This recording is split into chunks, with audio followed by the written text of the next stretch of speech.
Maraming salamat po, tagapakilala. Tayo po ay tatayo po muna at babasahin po ang Ebanghelyo.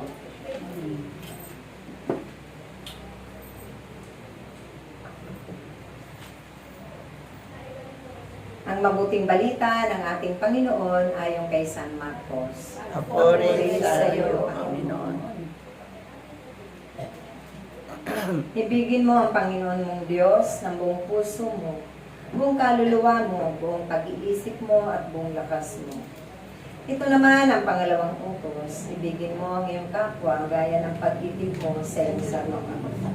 Wala nang ibang utos na higit pa sa mga ito. Ito ang mabuting balita ng ating Panginoon. Pinupuri ka namin, Panginoon. Magsiupo na po tayo. Maraming salamat, mga kapatid. Palakpakan natin ang ating Panginoon. Buhay ba ang Diyos? Amen. Palakpakan natin muli ang ating Panginoon. So, good morning. Tayo po ay magtatalakay ng tungkol sa pagpapatawad. Ito po ang talk number 1. Forgiveness of pagpapatawad. Amen? Ano po ba ang naririnig ninyo ng mga sabi-sabi ng mga tao? Mga kapatid? Ang mga sabi-sabi nga tungkol sa pagpapatawad, nagsasawa na ako. Matawad na ulit-ulit na. Paulit-ulit namang ginagawa ang kasalanan. Kapapatawad ko lang o pinatawad ko naman, ayan na naman. Hindi naman nauubos yung paggawa ng kamalian. Paulit-ulit. Amen? Amen. O kaya, ayaw nang magpatawad. Sabi-sabi po yun ng mga tao.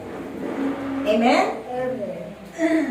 Pero sabi nga sa ating binasa na pagbasa, mahalagang utos ito. Dahil dyan, ito ang sangkap ng pag-ibig ng Diyos sa bawat isa sa atin. Kahit tayo ay nagkukulang, mga kapatid, tayo ay nagkakamali, nagkakasala, mahal na mahal tayo ng Diyos. Amen! Palakpakan natin ang ating Panginoon. Dahil ganun tayo. Nararapat lamang na magbalik loob sa Diyos, humingi ng kapatawaran at pagsisihan natin ang ating mga kasalanan.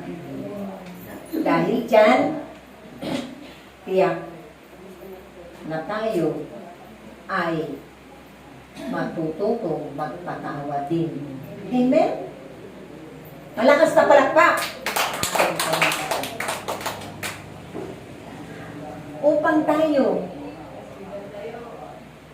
ay biyayaan ng mga pagpapala sa ating buhay. Upang tayo ay makapagpatawad din sa ating mga kapwa. Sino ba ang ating mga kapwa? Ang ating mga magulang, ang ating pamilya, una sa lahat. Di ba?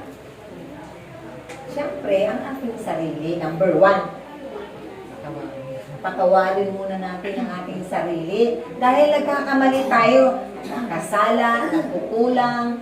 May nagkakasala tayo, mga kapatid. Ang ating sarili, kapag hindi natin ito ihiningi ng kapatawaran, ang ating mga kasalanan.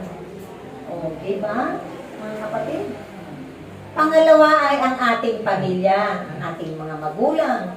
Dahil minsan doon nagmumula ang mga sigalutan, hindi pagkakaunawaan, kaguluhan, ang ating mga kapatid, ang ating asawa, ang ating mga uncle, lolo, lola, auntie, o tita, tito. Amen? Kapamilya natin sila. Ang ating mga angkan, ating mga sanlilan, ang ating kapitbahayan, ang ating mga kaibigan, na naputol yung ugnayan sa isa't isa. Magandang samahan, magandang banding. Amen? Dahil ang banding ng pamilya ay hindi dapat napuputol yan. Hanggat maaari ay nariyan ang matamis na pagsasamahan. Pero dahil yan sa pagpapatawad natin, na ito ang sangkap ng pag-ibig ng Diyos na sumaating puso, magagawa na natin na magpatawad sa kapwa natin. Dahil nararapat lamang na nauli ang naputol na ugnayan sa isa't isa. O nawala na ugnayan sa isa't isa. Yung magandang banding ba? Amen? Amen. Kaya sikapin natin, mga kapatid,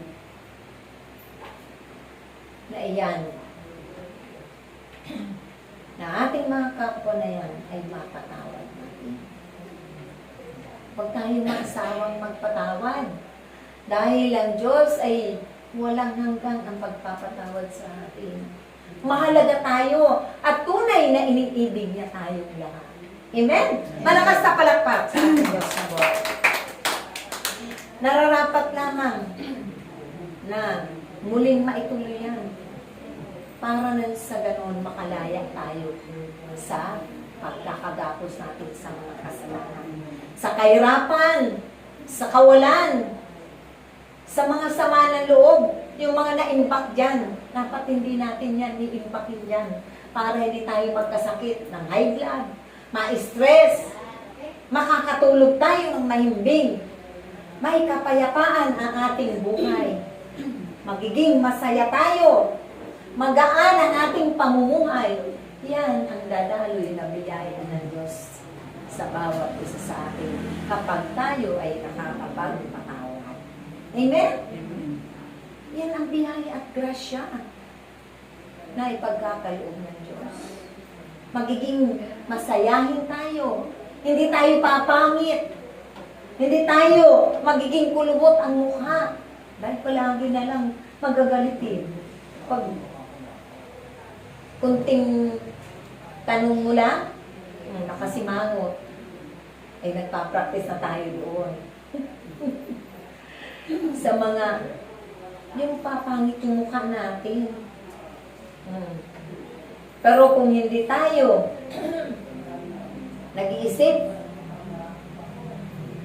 sa mga, kung ano-anong problema na yan, masaya tayo, payapa tayo, kumpleto ang ating tulog, mahimbing, tiyak yun na tayo ay patuloy nalulusog, gaganda ang ating buhay.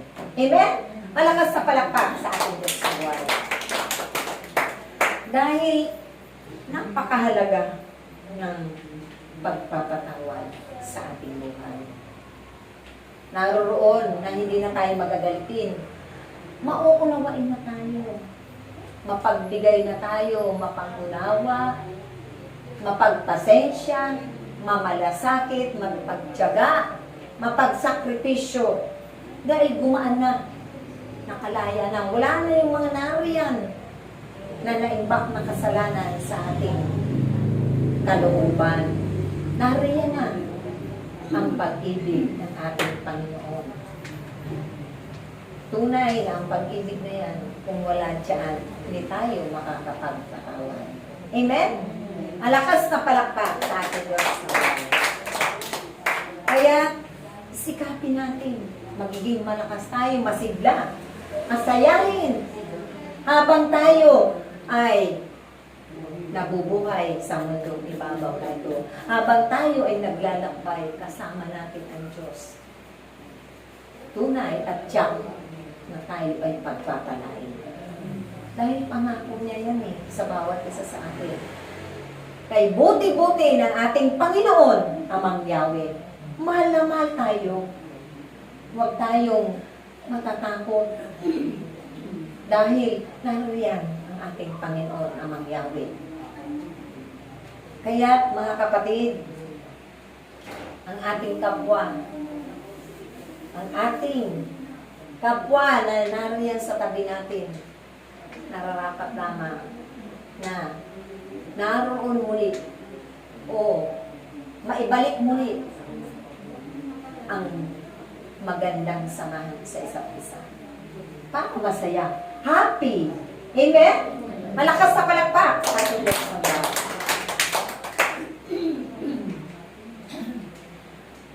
Mahalaga dahil ang pagpapatawad magiging positibo lang ang iyong damdamin, ang iyong pag-iisip, ang inyong hangarin. Ikabubuti. Lahat yan, hangarin natin, mapabuti rin ang ating kapwa, hindi lamang tayo. Amen? Mapabuti rin sila. Ang kanilang pamilya, ang kanilang angkan. Lahat yan, hangarin din natin. Para nang sa ganon, sila rin ay biyayaan din ng Diyos. Lalong-lalo na, ang pagpapatawad ng ating Panginoong ni Jesucristo, ang kalakip nito ay kagalingan ng ating mga sakit at karamdaman. Amen? Kay buti-buti ng ating Panginoon. Lahat yan makakamta natin kapag tayo ay nagpatawad sa ating kapwa. Malakas sa palakpak muli sa ating Diyos. Kalayaan sa kalungkutan. Bagamat tayo man ay naging biktima, na hindi tayo marunong magpatawad sa mga nakaraan, lilimutin na natin yun. Amen? Lilimutin na natin ang mga nakaraan na pangit, kundi ang sa kasalukuyang magagandang bagay na ating pagsasamahan ninyo at ng ating kapwa. Amen?